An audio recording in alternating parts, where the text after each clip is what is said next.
ব্যাংকে টাকা দিয়ে ভর্তি করে হলাইছি। স্যার আপনি আমাদেরকে ডেকেছিলেন? হ্যাঁ ডাকিছি। তোমরা দুজন তো খুব কষ্ট করো, খুব মেহনত করো। এখনকার বাজার যেরম চলতেছে, আসলে কি তোমরা টাকা পয়সা কি জোগাড় করছো? না স্যার, যে কয় টাকা পাই বাজার করতেই শেষ হয়ে যায়। হ্যাঁ স্যার, আর যেই সংসারের খরচ, সংসারে গাড়ি টানতে টানতেই শেষ, তার টাকা পয়সা গোছাবো কি? আমি জানি তোমরা টাকা পয়সা জোগাইতে পারো নাই। আমি দুইজনের জন্য দুইটা ব্যাংক নিয়ে আইছি। এই ব্যাংক দুটা তোমাদের আমি উপহার স্বরূপ দেব, আর তোমরা প্রতিদিন এই ব্যাংকে টাকা পয়সা জোগাইবে। 1 বছর পরে দেখবো তোমরা দুইজনের মধ্যে কে টাকা পয়সা বেশি জোগাইছো।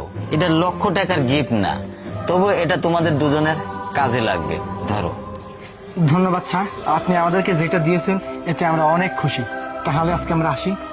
আচ্ছা ঠিক আছে। ঠিক আছে।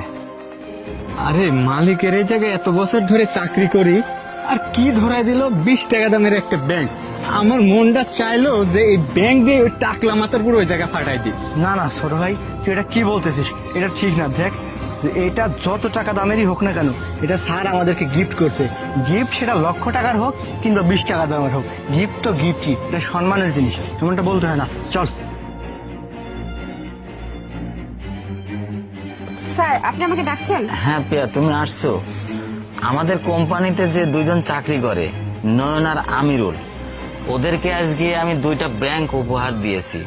সেই ব্যাংক দুটো টাকা দিয়ে ভর্তি করা। তোমার একটা কাজ করতে হবে, ওই ব্যাংক দুটো তোমার কিনতে হবে। দেখি তুমি কার কাছ থেকে কিনতে পারো। আচ্ছা স্যার, ঠিক আছে। এক্সকিউজ মি ভাইয়া। জি বলুন।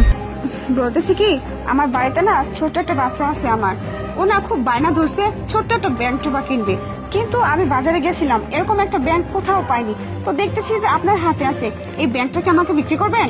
আরে না না আপু, এটা আমাকে স্যার দিছে, এটা আমি বিক্রি করতে পারবো না। শুনুন, আমি না আপনাকে ব্যাংকটার দাম হিসাবে 500 টাকা দিব। তবুও যদি দিতেন তাহলে আমার বাচ্চাটা না খুব কান্নাকাটি করতেছিল, একটু থামতো। এই ব্যাংকের দাম 20 টাকা, আমাকে 500 টাকাতে বিক্রি করে দিই। আচ্ছা ঠিক আছে, নেন। আচ্ছা এই নিন। আচ্ছা থ্যাংক ইউ। আচ্ছা। যাই হোক, 500 টাকা তো কামাই হয়েছে। এক্সকিউজ মি ভাইয়া। হ্যাঁ বলেন। বলতেছি, আমার বাড়িতে না ছোট একটা বাচ্চা আছে আমার।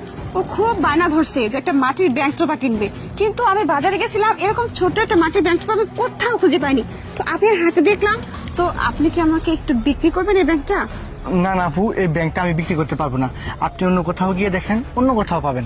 আমি আসি। শুনুন না, বলতেছি যে সামান্য একটা ব্যাংক, মাত্র 20 টাকা মনে হয় দাম হবে।